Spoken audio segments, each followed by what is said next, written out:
เขาทั้งเงินทองได้แบ่งบาจะได้ขาดขอให้ดูราบได้สมใจท่านสู่ปาการสู่สะทกแสนสะท้านนั้นใบบันในดวงแก่แต่ก็ยังฟังใจพอห่วงใยอะไรเจ้าหากคุณเฮามีเข้าหน้าคงได้มาเยี่ยมกันไหม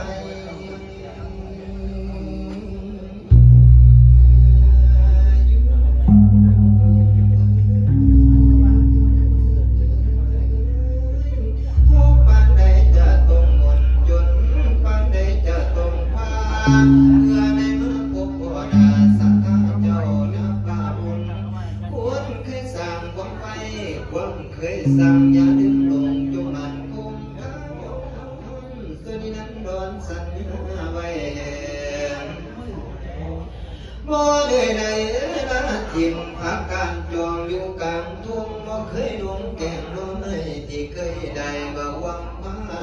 เอาไว้โอกาสหน้าฟ้าส่งคนน้ำน้อยด้วยวาจาขอยืนหยัดจงวัดกันด้วยใจตาห่างความหวังนี้ก็ไม่มางบ่มีทางสิ้นง่ายต้องให้โลกนี้ง่ายยิ่งสายยังบ่เปลี่ยนบ่มีสิ้นหวังอะไรแม้ว่าไกลในมือนี้ทุกพื้นที่ของหัวใจ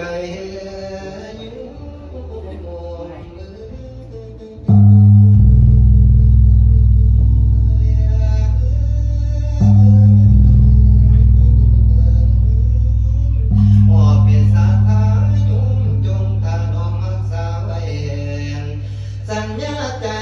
ยังคงมันบ่มีพันปีนไปนี่คือความจริงใจของอาตมาพระอาจารย์นันทนากรสู่ธรรมโกษารฝากให้ญาติโยมทุกท่าน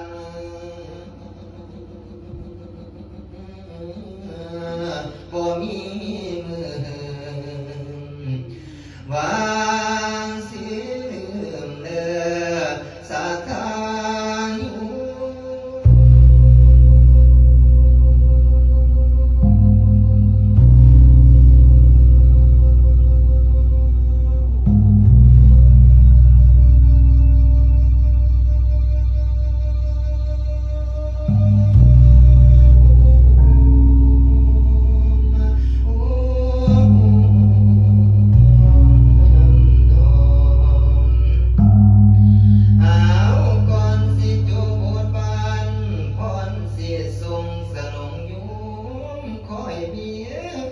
สุขทุกอย่างมีมาต่องขอขอบใจได้ยุ่งเจ้าสัทธาผู้ฟังเรื่องขอให้สมมาตรมุ่งในใจเจ้าผู้สู้เน้นจังว่าสาธุสาธุสาธุ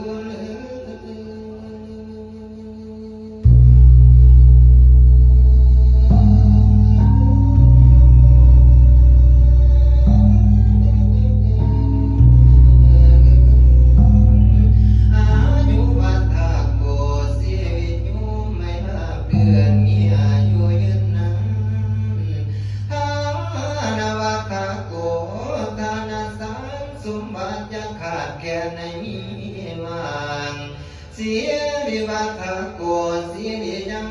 คงมันเป็นมงคลนั้นนำเดินจากสวัสดิ์โก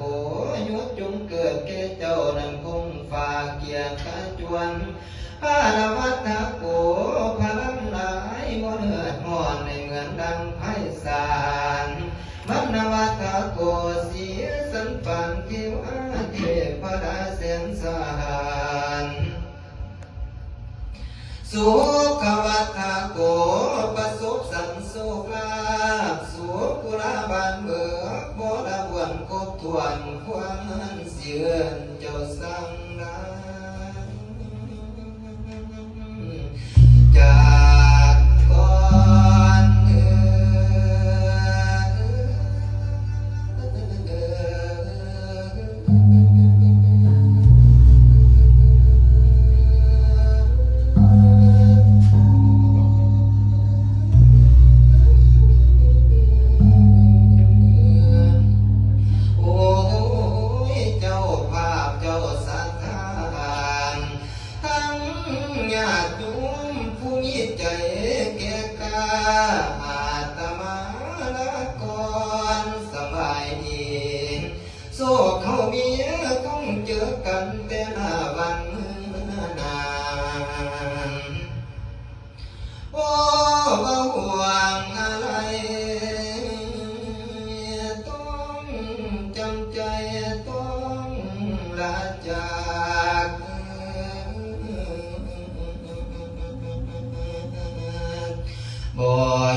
บุญของหลานนั้นกนกรนี่มันน้อยจึงขอลาจากก่อนนะขอลาก่อนสะท้อนใจ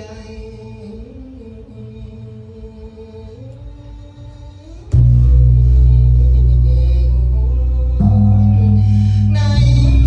ตอนนี้อยู่เมื่อคืนบายบายเป็นความหมายว่าอาตมาลาก่อนมีโอกาสเอาจังย้อนมีโอกาสเอาจังย้อนมาพอเจ้าพบกันในจิตใจแสนโศกันลำพันยิ่งอะไรนั้นมีเวรกรรมต้องลายต้องห่างไกลไปคนกลางบุญนำพาเห็นหน้าเจอกันเพียงดาวน้อยอาตมาเทศนาเสียงยินอ้อยสิไกลห่างก่อนเด้อ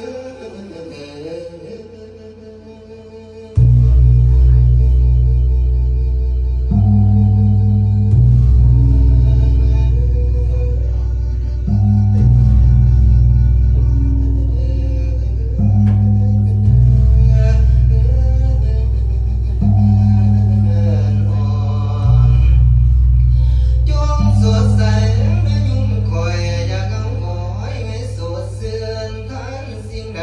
กับเพื่อนสมมนุษย์จิตตั้งในใจเจ้าได้ลังไม้อะไรเหลือย้ำสิไกลกันเนี่ยเต็มเทียทั้งสองฝ่ายเมื่อยจะมาคอยได้เจ้าศิลาห่างมาห่างไกลหายสาเดือผู้ซึมเศร้าเศร้าสาเดือผู้ไข้ป่วยพ่อยุ่งแม่เอ๋ยถือสาเดือผู้ซื้อเลขซื้อหวยรวยสาเดือผู้เพิ่นค่าให้ญาติทุกทวนหนามีความสุขความเจริญสุขภาพเข้มแข็งอยู่ดีมีแห้งหายพยาธิโรคาความเจ็บกายาแดงความไข้เจ้าอยามีจงสุขีเรือโดนเกินพ้นอยู่ในโลกโศกลาภล้นได้เขาอยู่บ่เศร้าเด้อขอลาเด้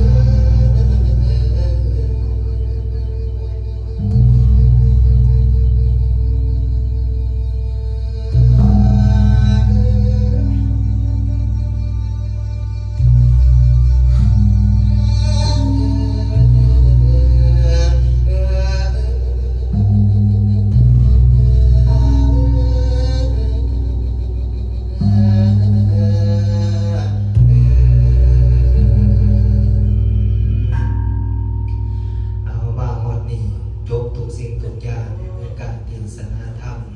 สิ่งใดผิดพลาดหรือว่าเสียงวงวานเสียงหิ่งเสียงหิ่งก็ขอโอเสียงเอาต้นญาติโยมผู้ที่สละภาพฟังเด้อหวังว่าญาติโยมสิมีความสุขในการรับฟังเนาะก็ขอให้เก็บเอาหรือว่าได้บทเรียนได้คำธรรมะดีๆจากพระเมตตาจารย์ไปนำปรับใส่ในชีวิตประจำวันเพื่อเกิดดอกออกผลก็ขอให้ญาติโยมทุกคนในประการอยู่ดีมีแห้งเด้อโอกาสหน้าปังไม่อยู่ดีมีแห้งจังหวัดมาพบกันจะมาฟังเทศน์ฟังธรรมอีกคือเก่าคือเดิมในมื้อนี้ก็มาพร้อมด้วยคณะสงฆ์ทุกองค์ทุกรูปจากทางดันกสิกรรายญาติได้โยมน้องก็ขอให้ญาติโยมทุกคนมีความสุขความเจริญหายจากทุกโศกโรคภัยหายจากปัญหาโรคค่าความเจ็บอะไรความไข้ห่างไกลสุขดีมีใส่ปลอดภัยทุกประการเด้อขอให้คุณศีลคุณธรรมคุณครูบาอาจารย์ที่ญาติโยมได้บำเพ็ญมาจงเป็นตบะเป็นปัจจัยนำสู่อยู่ทรงชีวิตทุกท่านทุกคนให้พบเจอความสุขหวังความชีวิตได้ความรุ่งเรืองทำมาขาดขืนนอนตาไก่ใดเงินพันนอนปันไก่ใดเงินหมื่นนอนตื่นคอยเงินหมื่นหายด้วยแม่เด้อทุกคนคอยลูกหลานเงินแสนมาแทนทีเป็นเศรษฐีมหาเศรษฐีด้วยทุกคน ใจหายเบิดกูถือเรื่องมือทำกินอาเมื่อสุขีสุขังพลังมันยืนพอกันใหม่เด้อสาธุ